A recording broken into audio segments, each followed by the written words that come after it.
बिस्मिल्लाहिर्रहमानिर्रहीम।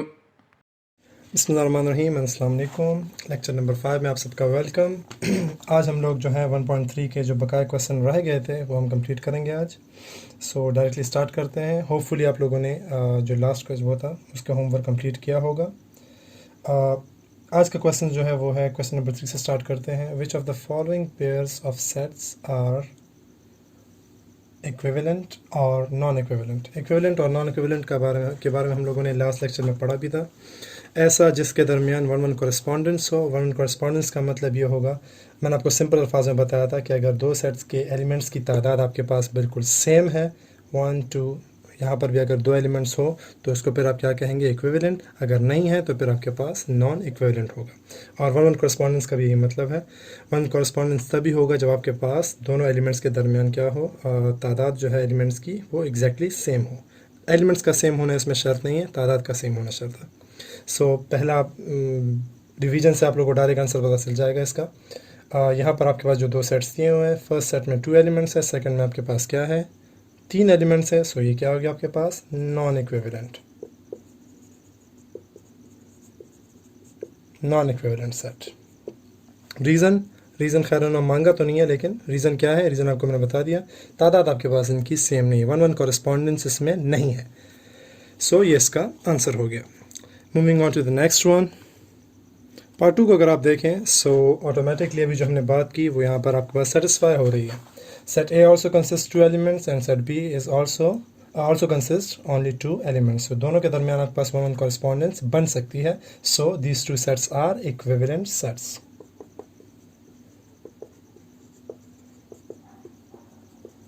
सही है।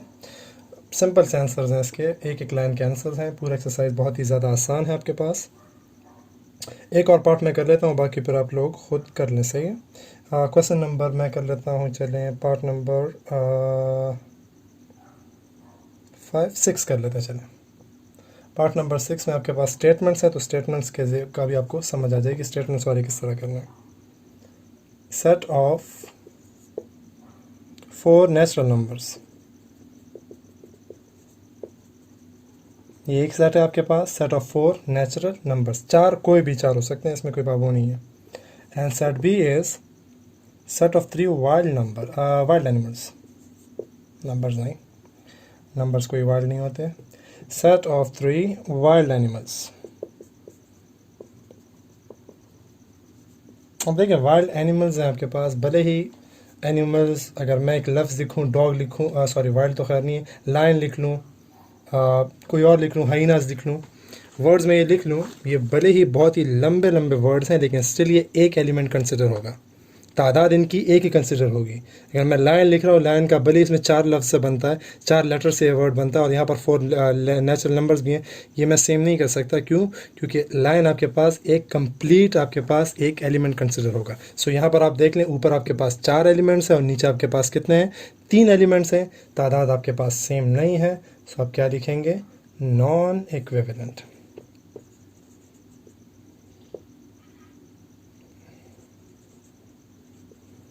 Non equivalent sets. सही है। सो ये इसका आंसर हो गया। बाकी पार्ट्स आप लोग खुद कर लें। 3 पार्ट्स आई थिंक। तो यही प्रॉपर्टी आपने चेक करनी है। तादाद अगर सेम हुए सो आप लिखेंगे दे आर इक्विवेलेंट, अगर तादाद सेम ना हुई दे आर नॉन इक्विवेलेंट। सही है। अब चले जाते हैं हम लोग क्वेश्चन नंबर 4, जिसमें हम लोगों ने इक्विलिटी चेक करनी है। यहाँ इक्विवेलेंसी चेक कर रहे थे, इक्विवेलेंट के लिए हम तादाद चेक करते थे, इक्वल्स के लिए अब क्या करेंगे, इक्वल के लिए अब हमने क्या चेक करना है कि उनकी तादाद प्लस उनके सारे के सारे एलिमेंट्स भी सेम हो। चलिए चेक करते हैं। अच्छा जी, क्वेश्चन नंबर 4 आपके पास अब इक्विलिटी के बारे में है। Which of the following pairs of set are equal sets and which are not. So equality में आपको क्या करना है, इक्विलिटी में आपको मैंने लास्ट लेक्चर में बताया था, आपने क्या चेक करना है। इक्विलिटी में आप लोगों ने चेक करना है तादाद प्लस इन दोनों के एलिमेंट्स भी एग्जैक्टली सेम होने चाहिए। सो दोनों के एलिमेंट्स को अगर आप डायरेक्टली देख लें, ए यहाँ पर है, यहाँ भी मौजूद है। सबसे पहले के जैसे करते हैं, पहले तादाद देख लें। 1 2 3 4 5, 1 2 3 4 5। सो दोनों में 5 5 एलिमेंट्स है, तादाद तो बिल्कुल सेम है। अब ए यहाँ पर भी है, यहाँ भी है, बी यहाँ पर भी है, यहाँ पर भी है, सी भी है, यहाँ भी सेम है, डी भी यहाँ पर मौजूद है, इधर भी मौजूद है, एंड ई भी यहाँ पर दोनों मौजूद है। सो इन दोनों सेट्स के आपके पास जो एलिमेंट्स हैं वो क्या है, तादाद प्लस एलिमेंट्स एग्जैक्टली सेम है। सो क्या हो जाएंगे, these sets are equal sets. क्या हो गए, सेट्स इक्वल सेट्स हो गए। सही है। इक्वल इक्विवेलेंट में फ़र्क रखें। अच्छा, इक्विवेलेंट में सिर्फ तादाद चेक करनी है आपने, जबकि इक्वल में आपने एलिमेंट्स का सेम होना भी शर्त होगा इसमें। सही है, नोट कर लें इसको। अच्छा, इस सवाल में आपको थोड़ा सा कंफ्यूज तो मैं नहीं कहूँगा, थोड़ा सा ट्रिक करने की कोशिश की गई है। पहले में सेट में देख लें, आपके पास डायरेक्टली नंबर्स दिए हुए हैं 1 2 3 4 5, जबकि दूसरे सेट में आपके पास एडिशन की प्रॉपर्टी यूज़ की गई है। और दो एडिशन आप लोग मेरे ख्याल से सब आसानी से कर सकते हैं, तो ये आंसर बिल्कुल सेम ही आएंगे। 1 + 0 अगेन 1 वहाँ पर मौजूद है, तो ये मौजूद है। 1 + 1 2 2 यहाँ पर भी है, यहाँ पर भी है। 1 + 2 3 3 यहाँ पर भी है, यहाँ पर भी है। 4 1 + 3 4 1 + 4 5 5 5। तो सारे एलिमेंट्स आपके पास तादाद भी सेम है। और ये देख लें, अच्छा एक और बात, 1 + 0 कॉमा जहाँ पर आएगा, कॉमा के जरिए एलिमेंट्स की तादाद आप गिनेंगे। ये नहीं कि आप ये 1 2 3 4 गिनने शुरू हो जाए, नहीं, कॉमा यहाँ पर है, ये कंप्लीट एक एलिमेंट है। 1 2 3 4 एंड 5। सही है। तादाद आपके पास सेम है दोनों की, और दोनों के जो आंसर्स हैं वो भी जब आप एडिशन कर लेंगे बिल्कुल सेम आ जाएंगे। So these two sets are what, equal sets. Clear. अच्छा जी, एक और पार्ट कर लेते हैं, सेट ऑफ इवन। ये 4th नंबर पार्ट कर लेते हैं। 3 नंबर आप लोग खुद होमवर्क में कर लीजिएगा। 4th नंबर पार्ट है आपके पास, a is equal to the set of even numbers less than 9। 9 से छोटे आपके पास इवन नंबर कौन कौन से हैं, 2 4 6 एंड 8। और b में आपके पास क्या है, b में एक प्रॉब्लम इन्होंने की हुई है, 0 भी डाला हुआ है। अब याद रखें, 0 आपके पास ना इवन नंबर लिख सकते हैं, ना ये ऑड नंबर है, ये न्यूट्रल सा नंबर है, इसको आप इवन नंबर्स में शामिल नहीं कर सकते। सो ये दोनों सेट्स आपके पास इक्वल नहीं हो सकते। वजह, पहले सेट में आपके पास क्या है, set of even number less than 9, वो कौन से हैं, 2 है, 4 है, 6 है एंड 8 है। जबकि सेट बी में आपके पास 0 भी शामिल है, तो इन दोनों की तादाद ही सेम नहीं है, तो इक्वल तो बाद की बात है।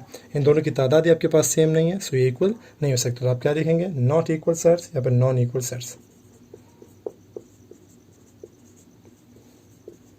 सही है। ये दोनों सेट्स क्या है आपके पास इक्वल नहीं है, सिर्फ एक 0 की वजह से। पार्ट 3 जो है वो भी आसान है, वो आप लोग खुद कर लीजिएगा। सही है।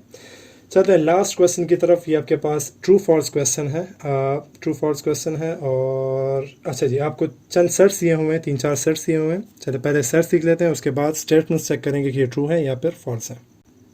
अच्छा जी, तो सेट्स आपको दिए हुए 4 सेट्स दिए हुए हैं। a is equal to ABC, b is equal to BCD, c is equal to CDE and d is equal to ABC and d। अच्छा जी, यहाँ पर आपके पास 6 स्टेटमेंट्स दिए हुए हैं। इनमें से जो स्टेटमेंट आपके पास ट्रू है वो ट्रू लिखेंगे, जो फॉल्स है उसके सामने यहाँ पर फिर हम लोग फॉल्स लिख लेंगे। पहला स्टेटमेंट आपके पास है कि a is the proper subset of b, is the proper subset of b। अगर आप देख लें यहाँ पर मतलब क्या है इसका, कि a के सारे एलिमेंट्स को b में होना चाहिए, a के सारे एलिमेंट्स को b में होना चाहिए। a यहाँ पर भी है, यहाँ पे नहीं है, पहला एलिमेंट ही इसमें नहीं है।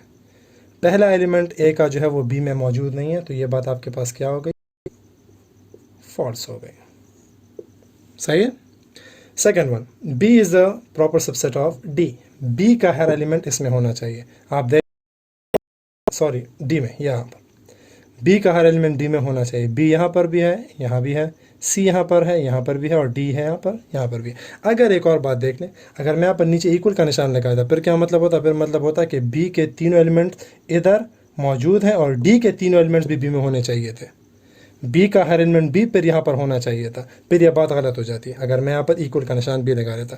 लेकिन यहाँ पर क्या, यहाँ पर प्रॉपर का निशान लगा हुआ है, प्रॉपर सबसेट का, तो यहाँ पर यह बात फिर ट्रू है कि b d में मौजूद है, लेकिन d का हर एलिमेंट b में मौजूद नहीं है। सो ये बात आपके पास क्या हो गई, ट्रू हो गई। नेक्स्ट वन इज c, ये थोड़ा सा सेम लग रहा है लेकिन चले। c is the proper subset of d, कि c जो है वो प्रॉपर सबसेट है d का।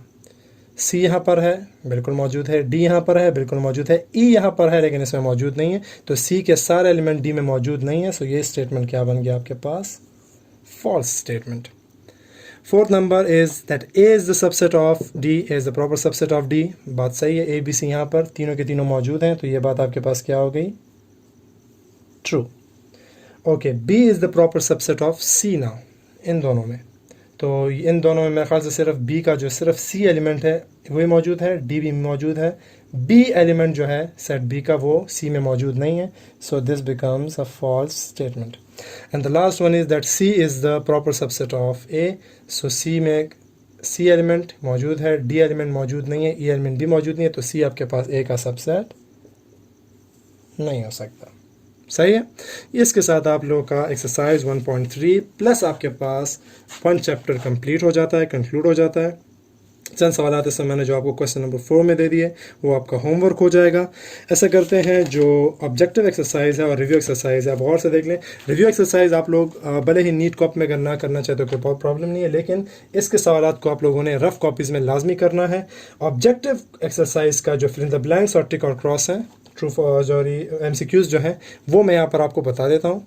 सारे स्टेटमेंट मैं भले ही ना लिख सकूँ, आप लोगों को आंसर्स लिखवा देता हूँ, ये आप लोगों ने नोट कर लेने, सही है। और फिर नीट कॉपीज़ में भी लिखने हैं।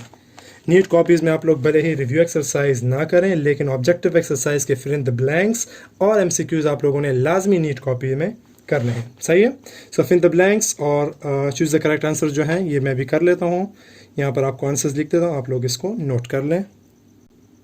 अच्छा जी, तो ऑब्जेक्टिव एक्सरसाइज का क्वेश्चन नंबर 2 है ये, फिल इन द ब्लैंक्स। 1 में आपके पास जो है वो डेफिनीशंस है, डेफिनीशंस आप लोग अगेन बुक से लिख सकते हैं, और दो कॉप में लिखने की इसकी इतनी खास ज़रूरत नहीं है। ब्लैंक्स और जो MCQs हैं लाजमी आप लोगों ने करना है। सो फिल इन द ब्लैंक्स आपके पास मैं पढ़ता हूँ और फिर उसका आंसर यहाँ पर लिख लूँगा, आप लोगों ने आंसर नोट कर लेना। अच्छा, बुक से आप देख सकते हैं, बुक में आपके पास मौजूद है, बुक अपने पास सामने रखें और बुक से ही इसको पढ़ते जाएँ। मैं यहाँ पर आप आंसर लिखता हूँ, वो आप इसमें नोट करते जाएँ, कॉपी में भी नोट करना है। फिर first one is 1-to-1 correspondence can not be establish between. 1-1 correspondence आपके पास कब इस्टेब्लिश नहीं होती, जब आपके पास सेट्स क्या हो, नॉन इक्विवेलेंट हो। हमने इससे पहले बात भी की थी इक्विवेलेंट और नॉन इक्विवेलेंट में। जब इक्विवेलेंट होंगे तो 1 करस्पॉन्डेंस होगी, जब इक्विवेलेंट नहीं होंगे तो आपके पास क्या होगी, 1-1 करस्पॉन्डेंस नहीं होगी। So first blank is non equivalent. Dash means a specific property of an object that enables it to be an element of a set or not. ये बिल्कुल फर्स्ट एक्सरसाइज में चले जाएं तो फर्स्ट एक्सरसाइज में हम लोगों ने वेल डिफाइन पढ़ा था। वेल डिफाइन का मतलब आपको मैंने बताया था कि एक सेट में एक एलिमेंट किस वजह से मौजूद है, क्या रिलेशन है इस एलिमेंट का, वो बताने के लिए जो प्रॉपर्टी यूज होती है वो कौन सी है, वेल डिफाइन। तो पार्ट 2 में आपके पास आ जाएगा well define. Third one is the symbol dash means does not belongs to. Does not belongs to का सिंबल क्या था, ई और उस पर क्रॉस, जो सिर्फ ई का निशान था वो क्या था, बिलोंग्स टू का। ये निशान किसका है, डज नॉट बिलोंग्स टू का। Dash set is also known as null set. तो आपको अभी हमने पढ़ा लास्ट लेक्चर में कि नल सेट क्या होता है, नल सेट या फिर एम्प्टी सेट, ये बिल्कुल एग्जैक्ट सेम चीज़ है। सो empty set is also known as null set. The symbol this is used for two dash sets. अच्छा जी, ये सिंबल इन्होंने दिया हुआ है, मैं यहाँ पर साइड पे सब बना रहा हूँ। ये सिंबल इन्होंने दिया हुआ है, ये हम लोगों ने ऑलरेडी पढ़ा। ये वाला सिंबल किसके लिए था, इक्विवेलेंट के लिए, तो ये सिंबल किसके लिए है, नॉन इक्विवेलेंट के लिए। तो ये हो गया पार्ट नंबर 5 का आंसर, इसको नोट कर लें। अब आ जाते हैं MCQs की तरफ। ओके जी, चूज द करेक्ट आंसर जो है आपके पास।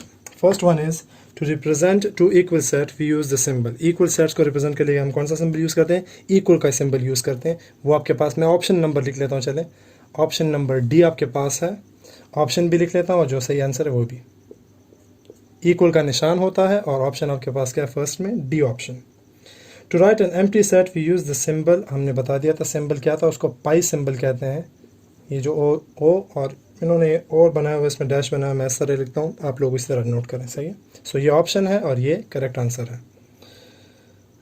If A is equal to set of vowels, इनमें से कौन सा स्टेटमेंट सही है, A I does not belong to A, ये तो गलत है। सी बिलोंग्स टू ए, तो वॉवल्स में सी मौजूद नहीं है। यू बिलोंग्स टू ए, तो ये वाला स्टेटमेंट क्योंकि सही है, क्योंकि यू आपके पास वॉवल्स में मौजूद होता है। So the correct option is C number, which is u belongs to set A, सही है। Fourth number part is if A is equal to 1 2 3 and B is equal to 0 1 2 3 4। Then which statement is correct? A is the proper subset of B. पहला option ही सही है क्योंकि आपके पास ए का हर element B में मौजूद है लेकिन बी का हर एलिमेंट आपके पास ए में मौजूद नहीं है। So first option, fourth number में ए ऑप्शन है and the answer is A is the proper subset of B.